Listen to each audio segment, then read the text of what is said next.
Okay guys, this is for troubleshooting the throttle position sensor on a Gehl 7810.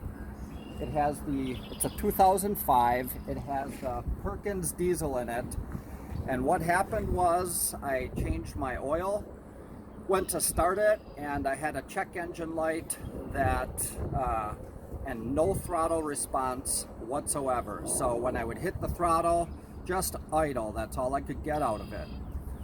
I couldn't figure out what the problem was. What I did, I spent a couple of days, probably 10 hours, in searching for a wiring harness, trying to figure out what happened that I changed the oil and no throttle all of a sudden. Even to the point of putting the old filter back in to check and see if there was an oil pressure issue.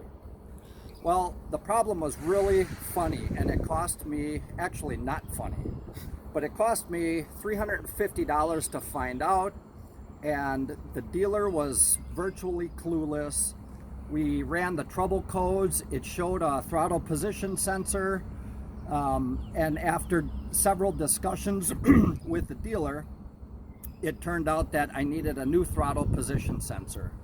Well, that turned out to not actually be the case, and I want to save you $350 and a whole bunch of troubleshooting problems where there's a simple check you can do that you'll know right away.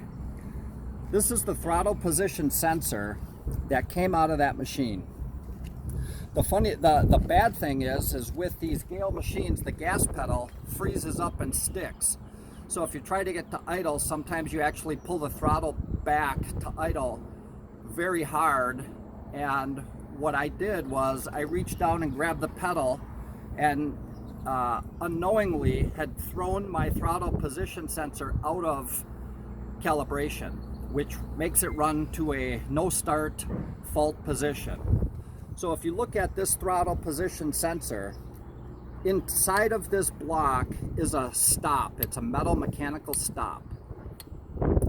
If you look at when it stops right here, if your gas pedal allows it to get to this position to stop, you will go into a fault position. This switch on here is a Williams switch. This switch alone is obtainable. You can order it. It costs anywhere from $14 on eBay to $78 from Williams. And it comes out like this. It's the 6-pin. I ran through all the tests on it, but it's difficult to find the pin out on it.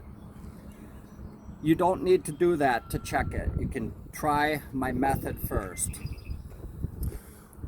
When you get in to start that machine and you have the no fault position, go turn your key off, turn your main disconnect off on the back, and turn the key to clear the whole, any charge that's in your ECU. Start out fresh. You don't have to do this, just do it anyways. Turn it back on, go in your machine, and apply this much throttle, a half a degree or 1 degree on here. When your machine starts would be at maybe 1,000 RPM, so you're not gonna have a cold start, high rev situation. When you do that, when I do that, I have full throttle and full working on my throttle position sensor. I get all RPMs. The minute I let it come back down to this, it goes into the fault. The brand new one for $350 from Gehl does the exact same thing, which leads me to believe I reinstalled this throttle position sensor, and I can get perfectly normal operation out of it all the time. However, since I bought the new one, I can't return it, so I'm leaving the new one in the machine. Guys, check your adjustment. If you can put the gas pedal down a quarter of the way and your machine runs fine, you're just out of adjustment. Good luck. I hope it's as simple as that for you.